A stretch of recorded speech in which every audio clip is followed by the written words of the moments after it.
Baik, jumpa lagi di channel Skapuan. Hari ini kita akan bahas mengenai unsur intrinsik dalam cerita. Nah, unsur intrinsik dalam cerita itu ada 7. Nah, yang pertama yaitu tema. Tema adalah inti atau ide dasar sebuah cerita. Tema berbeda dengan judul. Misalnya, temanya kita ingin tema cerita itu adalah perjuangan menuju kesuksesan. Maka kita bisa buat judulnya dengan titik cahaya. Jadi, intinya tema berbeda dengan judul ya.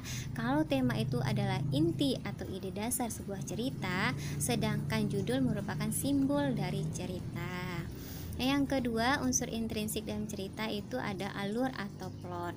Alur itu adalah jalan cerita ya, jalannya cerita. Nah, alur dibagi 3, yaitu alur maju, alur mundur, dan alur campuran. Nah, jadi kalau di alur maju berarti ceritanya itu jalan ceritanya itu mengisahkan ceritanya dari kecil sampai dia menuju kesuksesan atau dia sampai meraih cita-citanya. Kalau dia alur mundur ya, itu ceritanya mundur ke belakang. Misalnya di awal cerita itu sudah dikisahkan ya, sudah diceritakan dia sudah menjadi orang yang sukses, sudah menjadi orang yang hebat, sudah menjadi yang terpandang. Kemudian ceritanya mundur ke belakang, yaitu mengisahkan bagaimana dia mendapatkan kesuksesannya itu. Nah, itu masuk pada alur mundur. Nah, sedangkan alur campuran yaitu perpaduan kisahnya itu antara alur maju dan juga alur mundur. Jadi ada dua-duanya di situ ya. Maka dia masuk pada alur campuran. Yang ketiga yaitu latar atau setting ya, yaitu latar atau setting ini adalah keadaan tempat, waktu, dan suasana yang terdapat dalam cerita. Nah, pasti ya dalam cerita itu pasti ada kita temukan waktunya itu kapan, suasananya bagaimana, kemudian tempatnya di mana. Nah, itu masuk pada bahagian latar.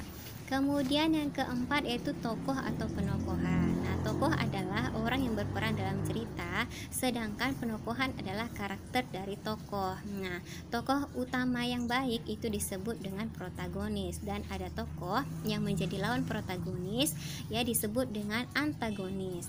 Nah, tetapi terdapat tokoh-tokoh lain yang membantu tokoh utama, yaitu contohnya tirtagonis yaitu peran pembantu ya, dan juga figuran tokoh yang numpang lewat kayak gitu ya. Kemudian unsur intrinsik yang kelima yaitu sudut pandang atau disebut juga dengan point of view.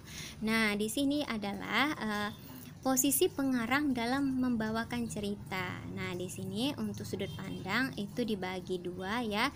Di mana posisi pengarang itu? Nah, yang pertama posisi pengarang itu sebagai tokoh utama ya, berperan sebagai tokoh utama. Nah, jika dia berperan sebagai tokoh utama, jadi di dalam ceritanya itu akan nanti kita temukan kata saya ataupun juga aku.